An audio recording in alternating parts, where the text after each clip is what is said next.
ദീപം FIS channel പ്രേക്ഷകർക്ക് സ്വാഗതം. ഡാഡി ഗിരിജ എന്ന പേര് മലയാളികൾക്ക് സുപരിചിതമാണ്.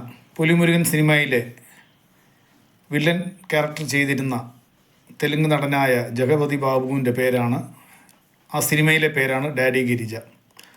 എന്നാൽ ഈ വർഷം തുടങ്ങിയ കാലം മുതൽ ഗിരിജ എന്ന പേരിനൊപ്പം തന്നെ ഉദയഗിരിജ എന്ന പേരും വളരെ പ്രശസ്തമാണ്, പ്രത്യേകിച്ചും ഈ ജൂൺ മാസത്തിൽ. എന്നാൽ പത്തനാപുരംകാരിയായ അമ്പിളി എന്ന് വിളിക്കുന്ന ഉദയഗിരിജ ഇപ്പോൾ സോഷ്യൽ മീഡിയയിലെല്ലാം ചർച്ചാ വിഷയമാണ്. വർഷങ്ങൾക്ക് മുമ്പ് തികച്ചും സാധാരണക്കാരായി ജീവിച്ച ഒരു ദമ്പതികളാണ് ഇവരും ഇവരുടെ ഭർത്താവും, 2 കുട്ടികളും. അക്കാലത്ത് ഇവരുടെ ജോലി എന്ന് പറഞ്ഞു കഴിഞ്ഞാൽ ഈ അഭയമന്ദിരങ്ങളിൽ കളക്ഷൻ പിരിവിന് പോകുന്ന ജോലിയായിരുന്നു. ആ കാലഘട്ടത്തിൽ തന്നെ ഇവരുടെ ഭർത്താവിന് ഒരു ആഗ്രഹമുണ്ടായിരുന്നു, ഇത്തരം ഒരു പ്രസ്ഥാനം തുടങ്ങണം എന്ന് ആഗ്രഹമുള്ളതായിട്ട് ഇവർ പിന്നീട് പറയുന്നു. എന്നാൽ ഇവരുടെ ഭർത്താവ് വളരെ ചെറുപ്പത്തിൽ തന്നെ കൊല്ലപ്പെടുകയായിരുന്നു.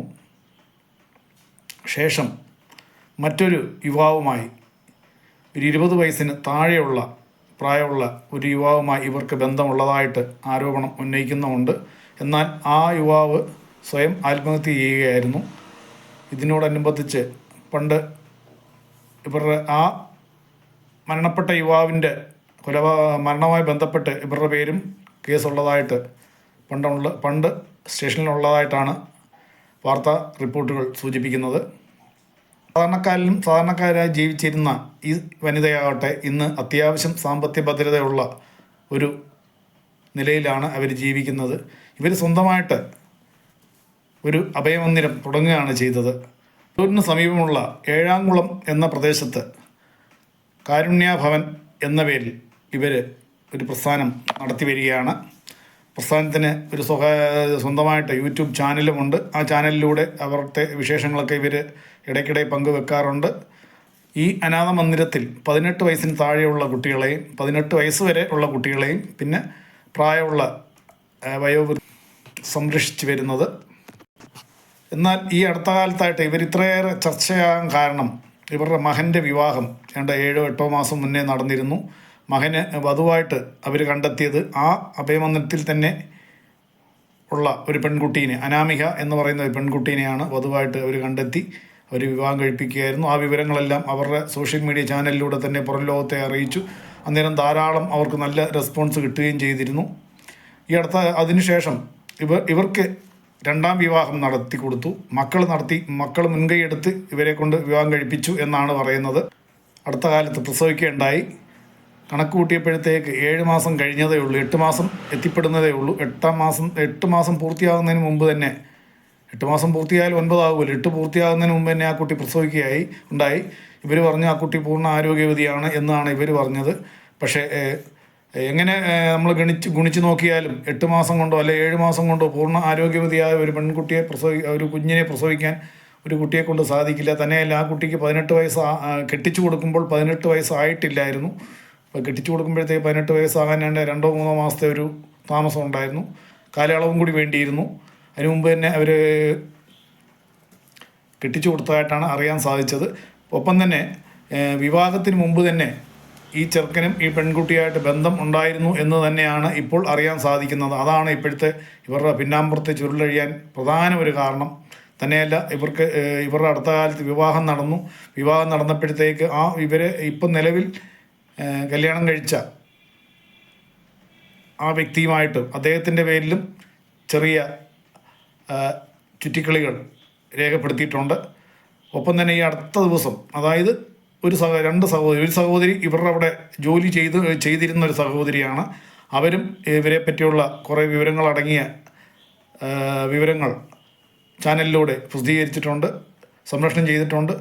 അത് ഒപ്പം തന്നെ പത്തനാപുരത്ത് ഇവരുടെ അയൽവാസിയായിരുന്ന ഒരു സഹോദരിയും ഇവരുടെ ആയകാലത്തെ ജീവിതശൈലിയും ഇവരുടെ മാർഗങ്ങൾ ഏത് രീതിയിലായിരുന്നു, എങ്ങനെയായിരുന്നു എന്നൊക്കെ ഇവരുടെ നിത്യവൃത്തിക്ക് തന്നെ വളരെയേറെ കഷ്ടപ്പെട്ട് ജീവിച്ചിരുന്ന ഒരു കാലഘട്ടത്ത് ഇവരുടെ ഭർത്താവ് മരണപ്പെടുകയും ചെയ്തു. എന്നിരിക്കെ അവരുടെ ഭർത്താവ് സ്ഥാപകാചാര്യൻ എന്നും പറഞ്ഞ് ആ പ്രസ്ഥാനം തുടങ്ങിയത് ഇദ്ദേഹത്തിൻ്റെ ഭർത്താവാണ് എന്ന പേരിൽ അവിടെ അറിയിപ്പ് വെച്ചിട്ടുണ്ട്. കൽവെട്ടിൽ പ്രത്യേകമായിട്ട് ഭർത്താവിൻ്റെ പേരും വിവരങ്ങളൊക്കെ അവിടെ രേഖപ്പെടുത്തിയിട്ടുണ്ട്. ഈ പ്രസ്ഥാനം തുടങ്ങുന്നതിന് തന്നെ മുന്നേ തന്നെ 3 വർഷം മുമ്പ് തന്നെ എങ്ങാണ്ട് മരണപ്പെട്ടയാളാണെന്നാണ് ഇവരുടെ അയൽവാസിയായ ഒരു സഹോദരി രേഖപ്പെടുത്തുന്നത്. എന്നിരിക്കെ എങ്ങനെ ഇദ്ദേഹം ഈ പ്രസ്ഥാനത്തിൻ്റെ സ്ഥാപകൻ ആകും എന്നൊക്കെ ചില ചോദ്യങ്ങളുമായിട്ട് സഹോദരി വന്നിട്ടുണ്ട്. വിവാഹം, ഇവരുടെ മകൻ്റെ വിവാഹമാണ് ഇപ്പം നിലവിൽ വലിയ വിഷയമായിട്ട് വന്നിരിക്കുന്നത്. എന്ന് ചോദിച്ചു കഴിഞ്ഞാൽ ഇവരുടെ ഈ മകൻ്റെ വിവാഹം അല്ലെങ്കിൽ ഇവരുടെ വിവാഹം വീഡിയോകളിലൂടെ ഞാനും കണ്ടിരുന്നു. പക്ഷേ അതിന് ഞാൻ വലിയ പ്രാധാന്യം കൊടുത്തില്ല. ഇവരുടെ വിവാഹത്തിൽ ഇവരുടെ ഫോട്ടോ കണ്ടപ്പോഴത്തേക്ക്, ഇവരുടെ രൂപം കണ്ടപ്പോഴത്തേക്ക് അധികം പ്രായമില്ല, അവർക്ക് മക്കൾ തന്നെ മുൻകൈ എടുത്ത് ഇവർക്ക് വിവാഹം നടത്തി കൊടുക്കുകയാണ് എന്ന് ഞാൻ വിചാരിച്ചു. അതേപോലെ മകൻ്റെ വിവാഹമാണ് കൂടുതലും ചർച്ചാ വിഷയമായത്. അതായത് ആ അഭയമന്ദിരത്തിലെ അന്തവാസിയായ പെൺകുട്ടിയെ കൊണ്ട് തന്നെയാണ് ഈ അമ്മ മകനെ കൊണ്ട് കല്യാണം കഴിപ്പിക്കുന്നു. എന്തോ വലിയൊരു സംഭവം, മാതൃകാപരമായ അമ്മ എന്ന നിലയിൽ വലിയ ഒരു അഭിനന്ദനങ്ങളുടെ പ്രവാഹമായിരുന്നു ആ ഇടയ്ക്ക്. പക്ഷേ ഇവരുമാരൊക്കെ വന്ന് അവരവരുടേതായ അനുഭവങ്ങൾ ഇവിടെ പങ്കുവെക്കുന്ന, എനിക്ക് പറയാനുള്ളത് ഇത്തരം സ്വകാര്യ പ്രസ്ഥാനങ്ങൾ ധാരാളം കേരളത്തിലുടനീളമുണ്ട്. അതിനകത്ത് താമസിക്കുന്നവർക്ക് ആർക്കും പുറം ലോകമായിട്ട് അധികം ബന്ധം വരുന്നില്ല. കാരണം പുറത്തു പോകേണ്ട ആവശ്യം വരുന്നില്ല. ഉപ്പ് തൊട്ട് കടുക് കർപ്പൂരം വരെ അവിടെ തന്നെ ഇവർ എത്തിച്ചു കൊടുക്കുന്നുണ്ട്. പിന്നെ നിങ്ങൾ എന്തിന് പുറത്തു പോകണം എന്നുള്ള രീതിയിൽ. പിന്നെ അത്തരം പ്രസ്ഥാനങ്ങളിലുള്ള അന്തവാസികളെ നമ്മൾ കാണുന്നത് വല്ല വിഷുവോ ഓണമോ ക്രിസ്മസോ ഈസ്റ്ററോ അങ്ങനെ എന്തെങ്കിലും ഒരു പ്രധാനപ്പെട്ട പരിപാടികൾ വരുമ്പം ഇവർ കലാപരിപാടികളും സദ്യയൊക്കെ ഒരുക്കി വീഡിയോ ചിത്രീകരണമൊക്കെ നടത്തി ഈ ചാനലുകളിലൊക്കെ കൊടുക്കാറുണ്ട്. അങ്ങനെ നമ്മൾ കാണുന്നുള്ളൂ. അതല്ലാതെ അവിടെ ബാക്കി വരുന്ന 365 ദിവസം അല്ലെങ്കിൽ ബാക്കി വരുന്ന 360 ദിവസം അവിടെ എന്താണ് സംഭവിക്കുക, എങ്ങനെയാണ് അവരുടെ കാര്യങ്ങൾ നടക്കുന്നു എന്നതിനെപ്പറ്റി കൃത്യമായിട്ടൊന്നും നമുക്കറിയാൻ പറ്റുകയില്ല. ഇതിനകത്ത് ഈ സ്വകാര്യ പ്രസ്ഥാനങ്ങളിൽ നല്ലൊരു ശതമാനം കുടുംബാംഗങ്ങൾ തന്നെ കൊണ്ടാക്കുന്ന കേസുകളുണ്ട്. അതുപോലെ നല്ലൊരു ശതമാനം കുടുംബത്ത് നോക്കാൻ, ഈ കുട്ടികളെ നോക്കാൻ, തുടർന്ന് അവരെ പഠിപ്പിക്കാനും അല്ലെങ്കിൽ അവരുടെ അടിസ്ഥാന ആവശ്യങ്ങൾ നോക്കാനും നിർവാഹമില്ലാത്ത പേരൻസുകൾ കൊണ്ടാക്കുന്ന കേസുകളുണ്ട്. ഇതിന് ധാരാളം പേര് സ്വകാര്യ വ്യക്തികൾ നല്ലൊരു ശതമാനം സാമ്പത്തിക സഹായം ചെയ്യുന്നുണ്ട്. ഈ സാമ്പത്തികമൊക്കെ കൃത്യമായിട്ട് ഇവർക്ക് എത്തിപ്പെടുന്നുണ്ടോ എന്ന് ചോദിച്ചു കഴിഞ്ഞാൽ അവിടുത്തെ റെക്കോർഡുകളിൽ ചിലപ്പോൾ എത്തിപ്പെടുന്നതായിട്ട് അവർ എഴുതി വെക്കുമായിരിക്കും. പക്ഷേ അത് എത്രമാത്രം സത്യം ഉണ്ട് എന്നതൊന്നും നമുക്ക് പുറം ലോകത്ത് അറിയാൻ യാതൊരു നിർവാഹമില്ല. എന്നിരിക്കെ ഈ അടുത്ത ദിവസം തന്നെ ഇവരുടെ ഉദയഗിരിജയുടെ അഭയമന്ദിരത്തിൽ അല്ലെങ്കിൽ അഭയമന്ദിരത്തിൽ നിന്നുള്ള ഒരു സ്ത്രീ അവിടുത്തെ ജീവനക്കാരിയുടെ മൊബൈലിലൂടെ അവരുടെ ബുദ്ധിമുട്ടുകൾ രേഖപ്പെടുത്തുന്നുണ്ട്. അവരുടെ മക്കൾക്ക് അയച്ചു കൊടുക്കാനോ മറ്റോ ആണെന്ന് തോന്നുന്നു. എന്നെ ഇവിടെ നിന്ന് എത്രയും വേഗം മാറ്റി വേറെ എവിടെയെങ്കിലും കൊണ്ടാക്കും, എനിക്ക് ഇവിടുന്ന് പോകണം, ഇവിടെ നിൽക്കാൻ പറ്റുക, ഇവിടുത്തെ കാര്യങ്ങളൊന്നും പറഞ്ഞാൽ ശരിയാകുകയില്ല എന്നും പറഞ്ഞ് അവർ വളരെ രഹസ്യമായിട്ട് വീഡിയോ ചിത്രീകരണം നടത്തിയിട്ടുണ്ട്. ആ വീഡിയോ ഞാൻ എൻ്റെ ശ്രദ്ധയിൽപ്പെട്ടതാണ്. അതുകൊണ്ട് സംസ്ഥാന ഗവൺമെൻറ് എത്രയും വേഗം ഇത്തരം പ്രസ്ഥാനങ്ങൾ ശരിയായ രീതിയിൽ തന്നെയാണോ നടന്നു വരുന്നത് എന്ന് പരിശോധന നടത്തി തെറ്റും അഴിമതിയുള്ള കേസുകളൊക്കെയാണ് അപ്പം തന്നെ സീൽ വെക്കണം എന്ന് തന്നെയാണ് ഞാൻ പറയുന്നത്. കാരണം ഇതൊക്കെ ശരിക്കും പറഞ്ഞു കഴിഞ്ഞാൽ ജീവിതത്തിൽ നമുക്ക് ഈ കുട്ടികളെ നോക്കുക, അതുപോലെ മുതിർന്നവരെ നോക്കുക, അല്ലെങ്കിൽ അവർക്ക് നല്ലൊരു സംരക്ഷണം കൊടുക്കുക കിട്ടും എന്നുള്ള വിശ്വാസത്തിലാണ് നമ്മൾ നമ്മുടെ കുട്ടികളെ അല്ലെങ്കിൽ നമ്മുടെ പേരൻസിനെയൊക്കെ ഇവിടെ ആക്കാനായിട്ട് നമ്മുടെ കുട്ടികളെയോ നമ്മുടെ പേരൻസിനെ അവിടെ കൊണ്ടാക്കാൻ പണം കൊടുക്കുന്നവരുണ്ട്, അല്ലാതെ സഹായിക്കുന്നവരുണ്ട്. എല്ലാം കൊണ്ടും ഈ പ്രസ്ഥാനമൊക്കെ ഇവർക്ക് നല്ല വരുമാനമുണ്ട്. യാതൊരു കഷ്ടപ്പാടില്ലാത്തൊരു ജോലിയാണ്, മനസ്സിലായോ? യാതൊരു കഷ്ടപ്പാട്, ഇവർക്ക് നല്ല ബുദ്ധി. ഇനി ബേസിക്കലി വേണ്ടത് ബുദ്ധിയാണ്. ബുദ്ധി ഉണ്ടെങ്കിൽ ഈ പ്രസ്ഥാനങ്ങൾ എത്ര ശാഖ വേണേലും ഒന്ന് തുടങ്ങി ഒന്നിൽ നിന്നും എത്ര ശാഖയിലേക്ക് വേണേലും മാറാം. പക്ഷേ ഇത് 100% സത്യസന്ധമായിട്ട് തന്നെയാണോ പ്രവർത്തിക്കുന്നത് എന്ന് ചോദിച്ചു കഴിഞ്ഞാൽ മുമ്പേ ഞാൻ പറഞ്ഞ പോലെ റെക്കോർഡിക്കലായിട്ട് സത്യസന്ധത തന്നെ ആയിരിക്കും. പക്ഷേ എന്നാൽ യഥാർത്ഥത്തിൽ സത്യസന്ധത അല്ല.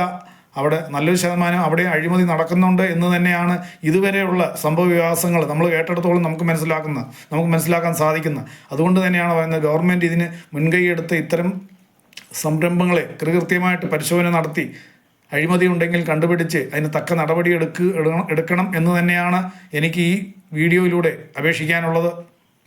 എൻ്റെ ഈ ചാനൽ പരിപാടി കാണുന്ന പ്രേക്ഷകർ ലൈക്ക് ചെയ്യുക, ഷെയർ ചെയ്യുക, സബ്സ്ക്രൈബ് ചെയ്യുക. മറ്റൊരു വീഡിയോയിലൂടെ നമുക്ക് വീണ്ടും കാണാം. നന്ദി, നമസ്കാരം.